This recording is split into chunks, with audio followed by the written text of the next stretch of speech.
Welcome to మన TV బులెటిన్ల ముందుగా headlines చూద్దాం.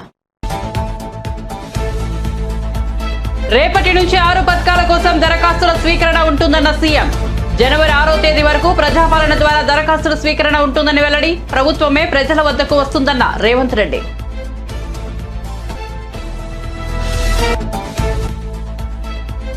నా సహనాన్ని పరీక్షిస్తున్న వారికే ఈ హెచ్చరిక ఎమ్మెల్యే కేతిరెడ్డి. రాజకీయ ప్రత్యర్థులకు పెద్దారెడ్డి వార్నింగ్. 2024 ఎన్నికల తర్వాత పాత పెద్దారెడ్డిని చూస్తారని వ్యాఖ్యలు.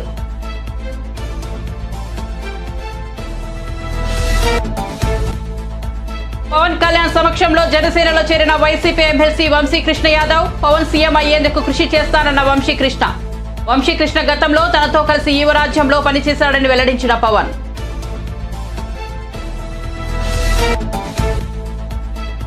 ఓటమితో అధైర్యం వద్దు, భవిష్యత్తు మనదేనన్న సిద్దిపేట ఎమ్మెల్యే హరీష్ రావు. లోక్సభ ఎన్నికల్లో సత్తా చాటుదామని పిలుపునిచ్చిన మాజీ మంత్రి. స్థానిక సంస్థల ఎన్నికల్లో స్వయంగా వచ్చి గెలిపిస్తానని హామీ.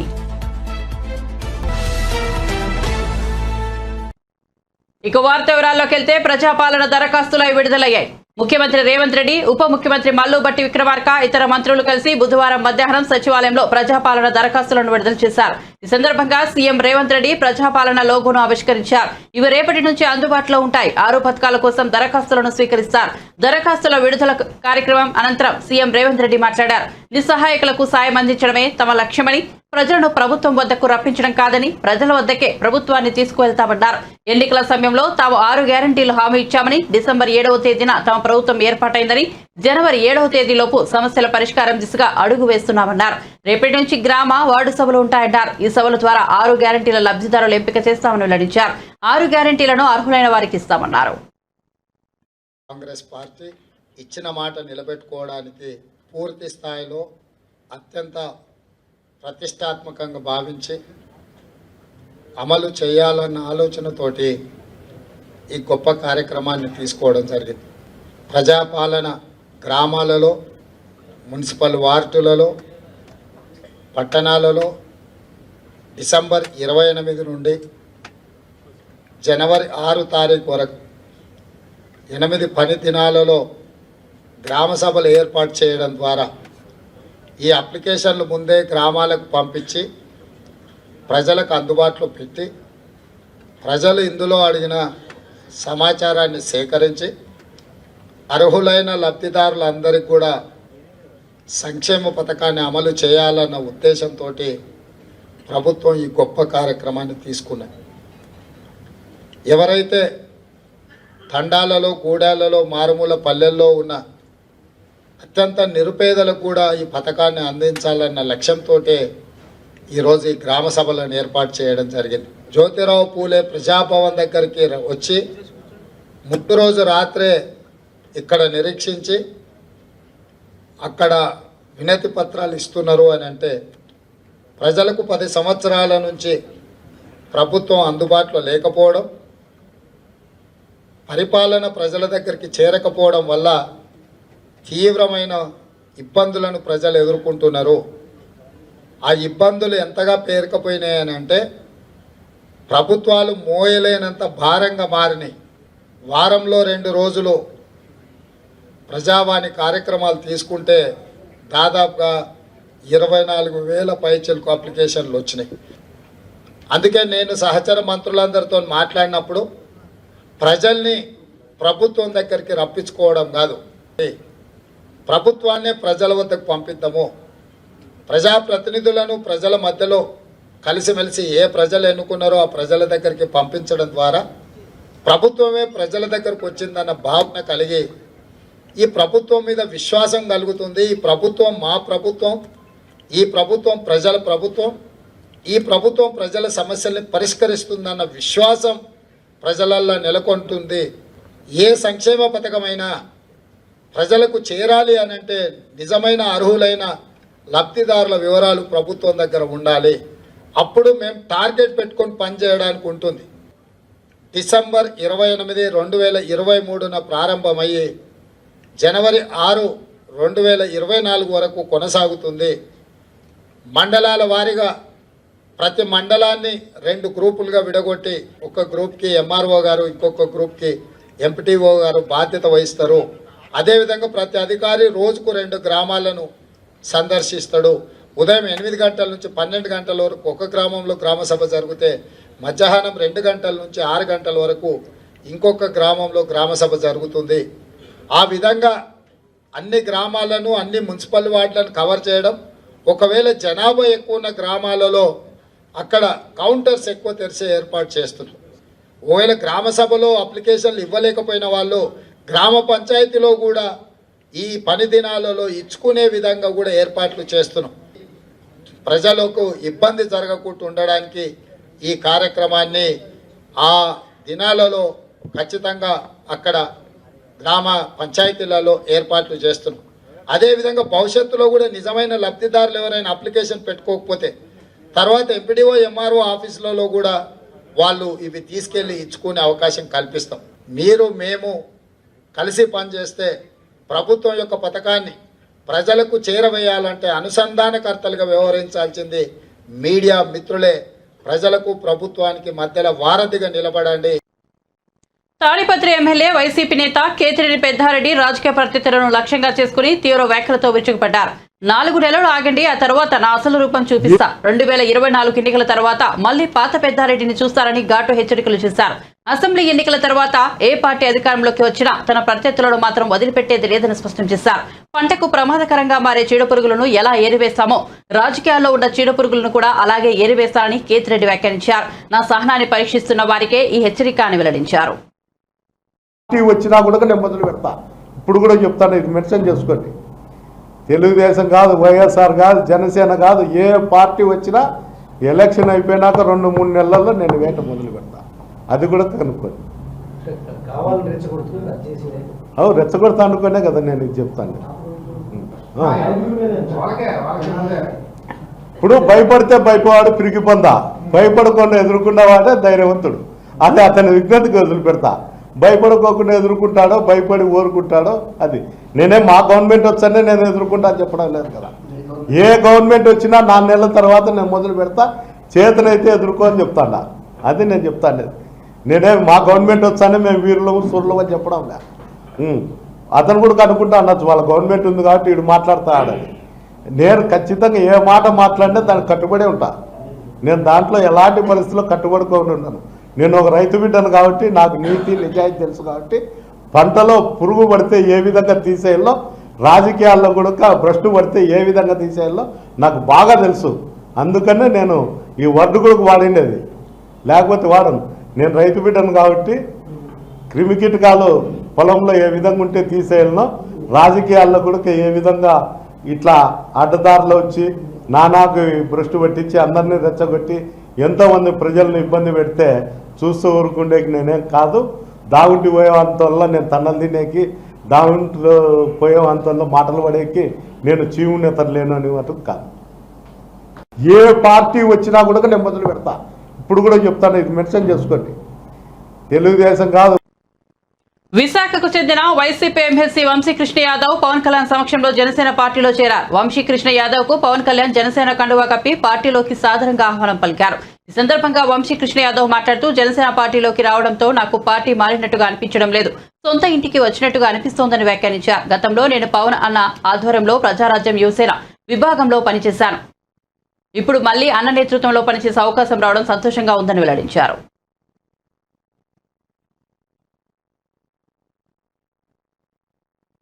చెన్ను 2009 నేను యువరాజ్యం అధ్యక్షులుగా ఉన్నప్పుడు ఆ రోజు నుంచి ఉత్తరాంధ్రలో చాలా బలమైన యంగ్ లీడర్, డైనమిక్ లీడర్. ఆ రోజు నాకు ఆయన ప్రత్యక్షంగా ఆయన చూశాను ఆ రోజున. సో యువరాజ్యంలో ఆయనకి ఆ రోజున ఆయన ఆహ్వానించడం జరిగింది. కోఇన్సిడెంటల్గా మళ్ళీ 2009 తర్వాత మళ్ళీ 2023లో ఎమ్మెల్సీ అభ్యర్థిగా ఉండి కూడా మనస్ఫూర్తిగా ఈ రోజున జనసేన పార్టీలోకి వచ్చినందుకు మనస్ఫూర్తిగా శ్రీ చిన్నబోయిన వంశీకృష్ణ యాదవ్ గారిని మనస్ఫూర్తిగా ఆహ్వానిస్తున్నాను. వారితో పాటు పార్టీలోకి వచ్చిన మీ నలుగురికి కూడా ప్రత్యేకించి నా హృదయపూర్వక ఆహ్వానం పలుకుతూ ఉన్నాను. నేను 2009 నుంచి వీరిని చూస్తూ ఉన్నాను. చాలామంది ఆ రోజుల్లో ఇంక్లూడింగ్ తెలంగాణలో కూడా చాలామంది యువరాజ్యంలో ఉన్న వ్యక్తులు చాలామంది కీలకమైన నాయకులు అయ్యారు. ఈ రోజున అటు తెలంగాణలోనూ ఇటు ఆంధ్రాలో.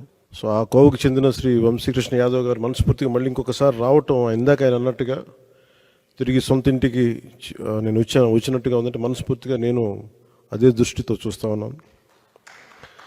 ఇది అలాగే ఆయన వచ్చిన విధానం నాకు చాలా నచ్చింది. ఏ సమస్యల మీద ఇవన్నీ ప్రస్తావించకుండా భావజాలం ఇది మరింతగా ఆకట్టుకుంది. ఆయన పార్టీలోకి రాకముందు జరిగిన చర్చల మీద నేను అర్థం చేసుకుంది. వైఎస్ఆర్సీపీ పాలన గురించి వీటి గురించి ఏమి కాకుండా నేను ప్రత్యేకించి ఇంతకుముందు ఎట్లాగైతే ఆకర్షితున్నాయి నేను 2009లో వచ్చాను, అది కూడా చాలా స్వల్ప తేడాతో ఓడిపోయారు విశాఖ తూర్పు నియోజకవర్గం నుంచి. 2014 కూడా అదే పరిస్థితి.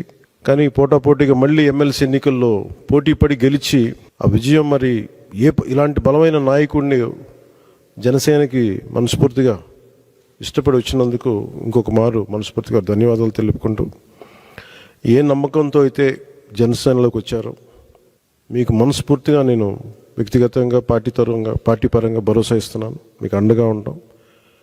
మీతో పాటు వచ్చిన మీ అందరికీ కూడా ఈ రోజున కండువాలించిన ప్రతి ఒక్కరు కూడా పేరు పేరున మీరు ఒకళ్ళు ఇద్దరు నాకు ఖచ్చితంగా యువరాజ్యంలో చేశారని అనుకుంటా ఉన్నాను. మీరు చేశారు దుర్గాప్రసాద్ గారు. సో మీ అందరికీ మరోమారు మనస్ఫూర్తిగా స్వాగతం పలుకుతూ, నేను చూస్తుంది మీకు ఆయనతో పాటు గత దశాబ్దన్నర కాలంగా ఉన్నారు కాబట్టి ఆయనకి ప్రత్యేకించి మీకు చెప్తున్నాను. ఇది ఆయన్ని నేను ఒక నియోజకవర్గం దృష్టితో చూడట్లేదు. అలాంటి బలమైన వ్యక్తులు రాష్ట్రానికి చాలా అవసరం. రాష్ట్ర స్థాయి నాయకుడిగా ఆయన ఎదగాలి. మనస్ఫూర్తిగా దానికి నా వంతు కృషి నేను చేస్తానని మీకు తెలియజేసుకుంటూ, ఆయన నమ్మి మీరు ఇంతకాలం ఆయనతో ఉన్నందుకు మీరు మనస్ఫూర్తిగా భవిష్యత్తులో ఆయనకి మంచి భవిష్యత్తు వేసేలాగా పార్టీ చాలా నిర్మాణాత్మక చర్యలు తీసుకుంటాం. చాలా బలంగా ఆయనకి అండగా ఉంటామని తెలియజేసుకుంటూ, దీనికోసం ఆయన పార్టీలో చేరిక వచ్చిన ఇక్కడ జనసేన నాయకులందరికీ, దీనిని ఒక క్రమంలో తీసుకొచ్చిన పిఎస్సి చైర్మన్ పెద్దలు నాయకులు నాదెండ్ల మనోహర్ గారికి కూడా ప్రత్యేక ధన్యవాదాలు తెలుపుకుంటూ, ఈ సందర్భంలో ఎన్నికలు రాబోతున్నాయి. హార్డ్లీ ఒక 70-80 రోజుల్లో ఉన్నాయి. ఈ ఎన్నికలు ఆంధ్రప్రదేశ్ భవిష్యత్తుని నిర్దేశించే ఎన్నికలు ఇవి. పొగమంచు కారణంగా దారి కనిపించకపోవడంతో 5 వాహనాలు ఒకదానొకటి ఢీకొన్నాయి. ఈ ఘటనలో ఎవరికి ఎలాంటి అపాయం జరగకపోవడంతో అందరూ ఊపిరి పీల్చుకున్నారు. విశాఖపట్నంలోని కొమ్మాది జంక్షన్ లో ఈ ఉదయం జరిగింది ఈ ఘటన. ప్రమాదానికి గురైన వాహనాల్లో ప్రైవేట్ బస్సు, ట్యాంకర్, 3 కార్లు ఉన్నాయి. ప్రమాదం కారణంగా భారీగా ట్రాఫిక్ జామ్ ఏర్పడింది. సమాచారం అందుకున్న పోలీసులు వెంటనే సంఘటనా స్థలానికి చేరుకుని ట్రాఫిక్ ను క్లియర్ చేశారు.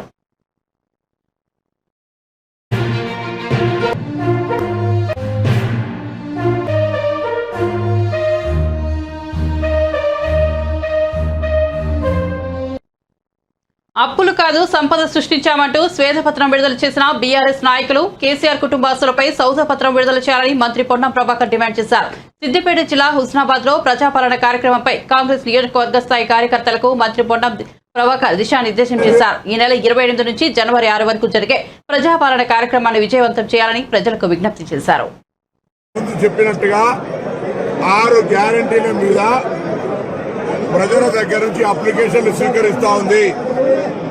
గ్రామాల వారీగా, మున్సిపల్ వార్డుల వారీగా యావత్ తెలంగాణ రాష్ట్రంలో ఈ యొక్క అప్లికేషన్ల సేకరణ జరుగుతూ ఉంది.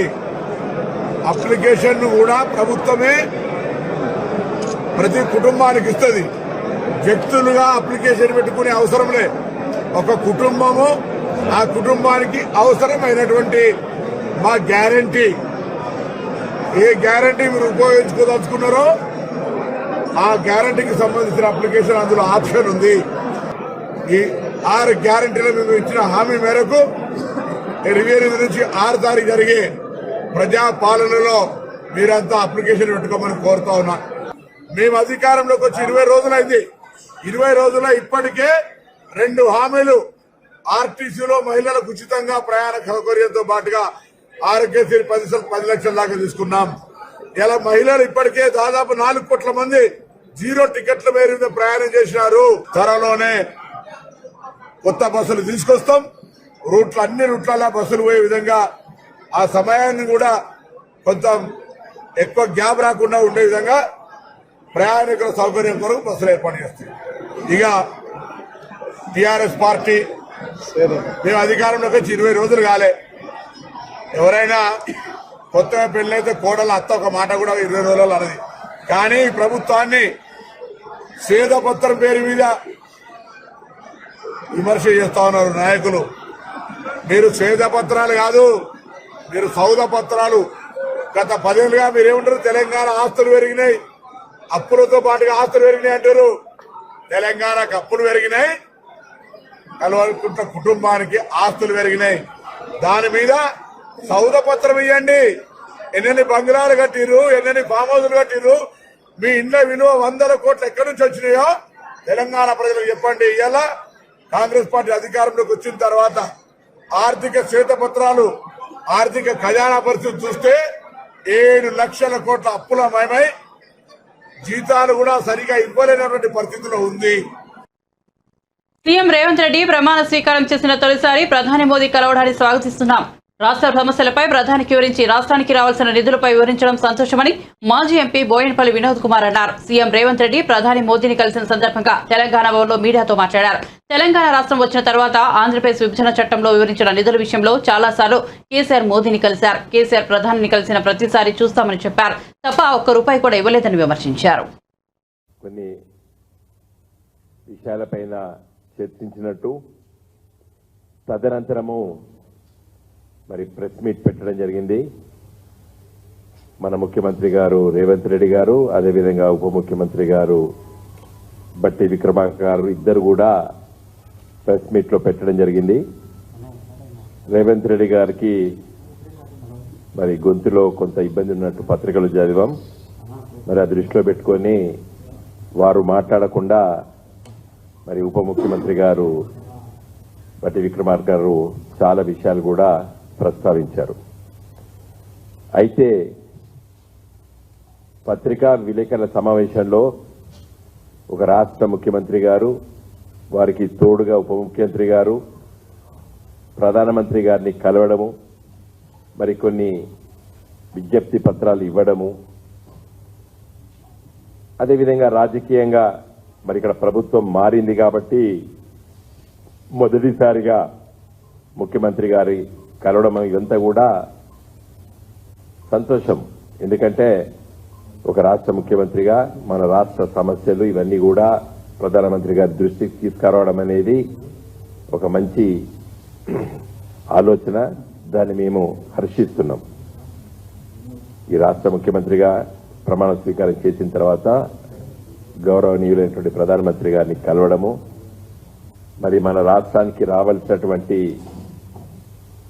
విషయాలపైన, చాలా సమస్యలపైన పరిష్కరించడానికి విజ్ఞప్తి చేయడం కూడా పత్రికలో ఈరోజు చూశాం. అయితే నేను ఈరోజు బీఆర్ఎస్ పార్టీ తరఫున మా కేంద్ర కార్యాలయం నుండి మాట్లాడడం గల కారణం ఏంటంటే, నిన్న మరి ఉప ముఖ్యమంత్రి గారు బట్టి గారు మాట్లాడుతూ ఏం చెప్పారు, గత 10 సంవత్సరాల్లో ఉన్నటువంటి ప్రభుత్వం అంటే కేసీఆర్ గారి నాయకత్వాన ఉన్నటువంటి ప్రభుత్వము సాత్కార్యం చేసింది. మరి కేంద్ర ప్రభుత్వంతో రాబట్టవలసినటువంటి సమస్యల పైన మరి నిర్లక్ష్యంగా ఉంది అన్నట్టు వారి సందేశం ఇవ్వడం జరిగింది. దాని ఏం తప్పు చేశారని కుప్పంలోని అంగన్వాడీలకు ప్రభుత్వం మెమోలు జారీ చేసి జీతాలు నిలిపివేసిందని టీడీపీ అంగన్వాడీ డ్వాక్రా సాధికార సంఘాల అధ్యక్షురాలు ఆచంట సునీత ప్రశ్నించారు. వారి సమస్యలపై స్థానిక ప్రతిపక్ష నేతలను కలిసినందుకు ప్రభుత్వం వారిపై కక్ష సాధింపు చర్యలు తీసుకుంటుందా అని నిలదీశారు. 2 అంగన్వాడీ సిబ్బందులను అన్యాయంగా సస్పెండ్ చేశారని ఇది ఎంతవరకు న్యాయమని అన్నారు. బాబుతో మేము అనే కార్యక్రమంలో పాల్గొన్నారనే నెపంతో వారిని తొలగించడం ఎంతవరకు సమంజసమన్నారు. ప్రభుత్వ కార్యక్రమాల్లో పాల్గొనాలని, వైఎస్ఆర్సీపీ సభలకు ప్రజలను తరలించాలని అంగన్వాడీ సిబ్బందిని ఆదేశించినప్పుడు ప్రభుత్వానికి ఈ నియమాలు గుర్తు రాలేదా అని మండిపడ్డారు.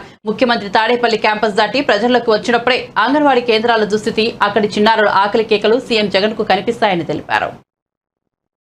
నిరవధిక సమ్మె రాష్ట్ర వ్యాప్తంగా 1,05,000 మంది అంగన్వాడీ వర్కర్సు, హెల్పర్సు బయటకు వచ్చి ఏదైతే జగన్మోహన్ రెడ్డి గారి ప్రభుత్వం అధికారంలో రాకముందు రకరకాల హామీలు ఇచ్చి పాదయాత్రలో అంగన్వాడీ అక్క చెల్లెమ్మలను ఆదుకుంటాను, నేను అధికారంలోకి వచ్చిన వెంటనే అంగన్వాడీ అక్క చెల్లెమ్మలకు జీతాలు పెంచుతాను, తెలంగాణ కన్నా ఎక్కువ జీతాలు ఇస్తాను అని చెప్పి మోసపు మాటలు చెప్పి అబద్ధపు మాటలు చెప్పి అధికారంలోకి వచ్చి ఈ 4.5 సంవత్సరాల కాలంలో ఏ ఒక్క రోజు కూడా అంగన్వాడీ అక్క చెల్లెమ్మల సమస్యల గురించి కానీ వారికి రావాల్సినటువంటి పెండింగ్ బిల్స్ గురించి కానీ ఏ రోజు కూడా వాళ్ళకు సంబంధించినటువంటి విషయాలపై చర్చించినటువంటి పరిస్థితి లేదు. నిజంగా బాధేస్తూ ఉంది. రాష్ట్ర వ్యాప్తంగా 16 రోజుల నుంచి ఇంత పెద్ద ఎత్తున 1,00,000 మంది పైన ఈరోజు వచ్చి రోడ్డు మీదకి వచ్చేసి నిరసనలు తెలియజేస్తూ ఉంటే ఈ కళ్ళుండి చూడలేనటువంటి ముఖ్యమంత్రి జగన్మోహన్ రెడ్డి గారు ఎక్కడున్నారు? తాడేపల్లి ప్యాలెస్లో దాక్కొని మాకు అర్థం కావట్లా. అంతమంది మాట్లాడితే నా అక్క చెల్లెమ్మలు, నా ఎస్సీ, నా బీసీ, నా మైనారిటీలు అని చెప్పేసి అక్క చెల్లెమ్మలు అని చెప్పేసి దగ్గరకు తీసుకొని తల మీద చేతులేసి నేను పెద్ద ఎత్తున అక్క చెల్లెమ్మలకి న్యాయం చేస్తానని చెప్పి నిరంతరం అబద్ధాలు చెప్తూ ప్రతి సభలో గుండెలు బాదుకుంటూ మాట్లాడుతూ ఉంటారు ఈ ముఖ్యమంత్రి గారు.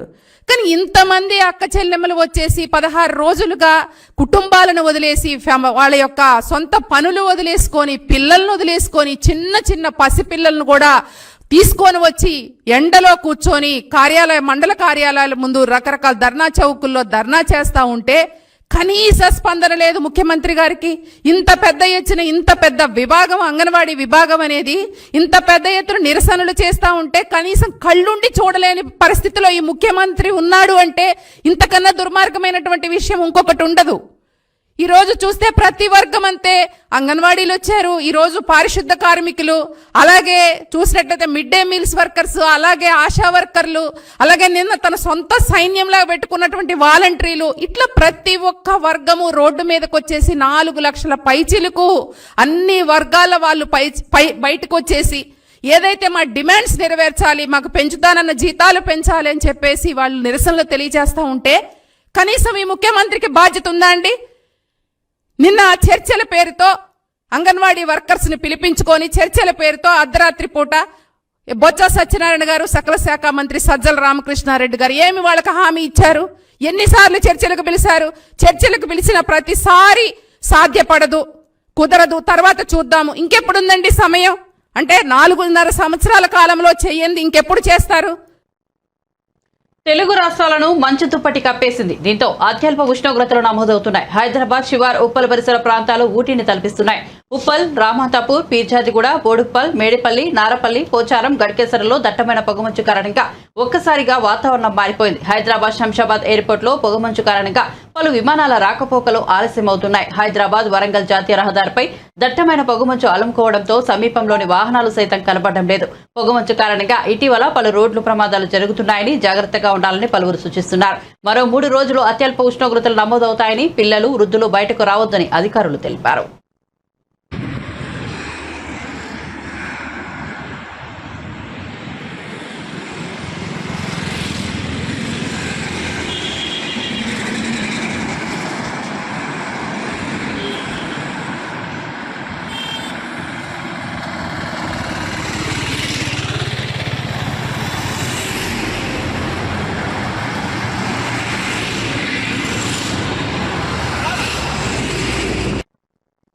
ఇటీవలి అసెంబ్లీ ఎన్నికల్లో బీఆర్ఎస్ ఓటమి నేపథ్యంలో అధైర్యపడవద్దని, భవిష్యత్తు మనదేనని మాజీ మంత్రి BRS Siddipet MLA Harish Rao party శ్రేణులకు చెప్పారు. బుధవారం మెదక్ పట్టణంలోని వైస్రాయ్ గార్డెన్ లో కార్యకర్తలతో సమావేశమయ్యారు. ఈ సందర్భంగా ఆయన మాట్లాడుతూ రానున్న లోక్సభ ఎన్నికల్లో మన సత్తా చూపిద్దామని పిలుపునిచ్చారు. సోషల్ మీడియాలో పనిగట్టుకుని బీఆర్ఎస్ పై అసత్యాలు ప్రచారం చేస్తున్నారని, వీటి పట్ల అప్రమత్తంగా ఉండాలని సూచించారు. ఎన్ని గ్రామాలకు రోడ్లు నిజం కాదా? ఇది ఇలా జిల్లాకు మెడికల్ కాలేజ్ తెచ్చినాం, మనం ఎన్ని ఎంబీబీఎస్ సీట్లు పెట్టినాం, ఎన్ని దవాఖానాలు కట్టినాం, ఎన్ని చెరువులు బాగా చేసినాం, ఎన్ని కాలువలు బాగా చేసినాం, ఎంత అద్భుతమైన కలెక్టరేట్ భవనాలు కట్టినాం, ఎన్ని గ్రామాలకు రోడ్లు వేసినాం, ఎన్ని తండాలలో రోడ్లు వేసినాం, గల్లీ గల్లీకి సీసీ రోడ్లు వేసినాం, ఇంటింటికి మంచినీళ్లు పెట్టినాం, కోతలు లేకుండా ఉచిత కరెంట్ ఇచ్చినాం. ఇట్లా ఎన్నో మంచి కార్యక్రమాలు మనం చేసుకున్నాం. ప్రజలు గమనిస్తారు. ఇంత మంచి కార్యక్రమాలు చేసినాం కనుక తప్పకుండా ప్రజలు గమనిస్తారు. ఇలా వాళ్ళు కొన్ని గోబల్స్ ప్రచారం చేసినారు, నమ్మొచ్చు, కానీ రేపు నిజాలు బయటకు వస్తాయి. ఏది న్యాయమో ప్రజలకు అర్థమవుతుంది. ఆ రోజు మళ్ళీ మన మంచి రోజులు వస్తాయి మన కోసం. సరే, తప్పకుండా మీ సూచనలను పార్టీ దృష్టికి తీసుకుపోతా, కేసీఆర్ గారి దృష్టికి తీసుకుపోతా, వాటిని ఇంకా సవరించుకొని రాబోయే రోజుల్లో ప్రజల ఆలోచనలకు అనుగుణంగా మంచిగా ముందుకు పోదాం. ఏదన్నా జరగచ్చు, వాళ్ళ గోబల్స్ ప్రచారం కానీ ఒకటో రెండో మన నిర్ణయాలు కావచ్చు, వాటిని సవరించుకుందాం, తప్పులను సవరించుకుందాం, ప్రజల ఆలోచనలకు అనుగుణంగా ముందుకు పోదాం. సో వాళ్ళ సంగతి కూడా తెలుస్తుంది కదా. ఓ 470 420 హామీలు ఇచ్చారు అంతే కదా. ఆ 412 హామీలు అమలు అవుతాయా, ఎంతవరకు అవుతాయి, మరి ఎన్ని రోజుల్లో చేస్తారు, మనం కూడా రోజు మాట్లాడతాం కదా. వదులుదాం ఓ 50 రోజులు 100 రోజులు, కానీ తొందర ఏమున్నది, అయినాక షురూ చేద్దాం. ఇక అప్పుడు ప్రజల పక్షాన్ని నిలబడదాం. అది ప్రపంచమంతా ఆగమైంది, మన దేశమంతా ఆగమైంది, అన్ని రాష్ట్రాలు ఆగమైంది. అలా మనం కూడా కొంత దెబ్బతిన్నాం కరోనా వల్ల. ఏదైనా మనం ప్రజల కోసం నిలబడదాం. ప్రజలకు ఏ కష్టం వచ్చినా ఆపద వచ్చినా మీ చేతుల గల సాయం చేయండి. ప్రభుత్వం ఎక్కడన్నా చేయకపోతే, ప్రభుత్వం నుంచి ఇబ్బంది ఉంటే పార్టీ దృష్టికి తీసుకురండి. మేము తప్పకుండా ప్రభుత్వాన్ని ప్రశ్నిస్తాం, ప్రభుత్వాన్ని నిలదీస్తాం, ప్రజలకు న్యాయం జరిగే విధంగా చూసుకుందాం. ఇది నా దృష్టిలో ఒక చిన్న స్పీడ్ బ్రేకర్, మీరేం బాధపడాల్సిన అవసరం లేదు. కానీ కేసీఆర్ గారు వచ్చినాక దాదాపు 50,000 కోట్ల రూపాయలు ఖర్చు పెట్టి రైతులకు ఉచిత కరెంట్ ఇచ్చింది మన బీఆర్ఎస్ ప్రభుత్వం. ఉట్టిగొచ్చినది. సంవత్సరానికి 12,000 కోట్లు విద్యుత్ శాఖకు రైతుల పక్షాన మనం డబ్బులు కట్టినాం.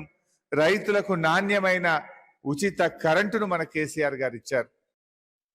నిజం కాదా ఇది? ఇలా జిల్లాకు మెడికల్ కాలేజ్ తెచ్చినాం మనం.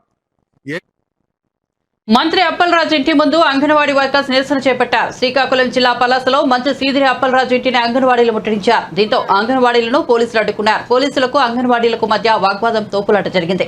మంత్రి అప్పలరాజు ఇంటి వద్ద బైఠాయించి అంగన్వాడీలు ప్రభుత్వానికి వ్యతిరేకంగా నినాదాలు చేస్తూ నిరసన వ్యక్తం చేశారు. సిఐటియు నేతలు అంగన్వాడీ వర్కర్లకు సంఘీభావం ప్రకటించారు. లాఠీలకు, తూటాలకు ఉద్యమాలు ఆగవు అంటూ నినాదాలు చేశారు. తమ సమస్యలు పరిష్కారం అయ్యేంత వరకు నిరసన ఆగదని హెచ్చరించారు. ముఖ్యమంత్రి వైఎస్ జగన్మోహన్ రెడ్డికి మా యొక్క కష్టాలు తెలియడం లేదని, వారంతా ఏసీల్లో ఉంటే బాధితులు న్యాయం కోసం ఎండల్లో ఉంటూ ఆందోళన చేపడుతున్నామని, ఇప్పటికైనా ప్రభుత్వం స్పందించి తమకు న్యాయం చేయాలని డిమాండ్ చేశారు. 1000 రూపాయలు పెంచడం వల్ల నవరత్నాల పథకాల్లో ఎటువంటి కోల్పోయారు ఏంటి, అసలు మీకు ఆ నవరత్న పథకాలు ఏమైనా అందాయా? దానివల్ల ఒక 1000 రూపాయలు పెంచడం వల్ల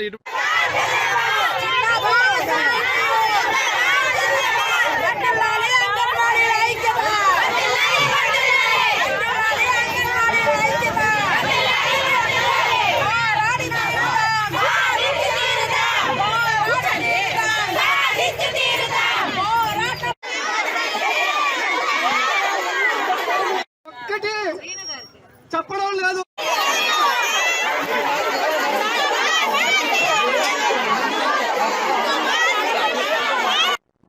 బులెటిన్ ముగించే ముందు హెడ్లైన్స్ మరోసారి చూద్దాం. రేపటి నుంచి 6 పథకాల కోసం దరఖాస్తుల స్వీకరణ ఉంటుందన్న సీఎం. జనవరి 6వ తేదీ వరకు ప్రజాపాలన ద్వారా దరఖాస్తుల స్వీకరణ ఉంటుందని వెల్లడి. ప్రభుత్వమే ప్రజల వద్దకు వస్తుందన్న రేవంత్ రెడ్డి.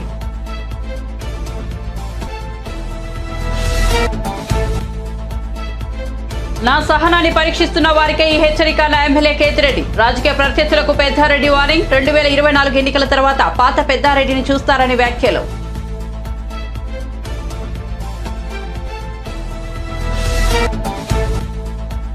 పవన్ కళ్యాణ్ సమక్షంలో జనసేనలో చేరిన YCP MLC Vamsikrishna Yadav. Pawan CM అయ్యేందుకు కృషి చేస్తానన్న వెల్లడి. వంశీకృష్ణ గతంలో తనతో కలిసి యువరాజ్యంలో పనిచేశాడని వెల్లడించిన పవన్.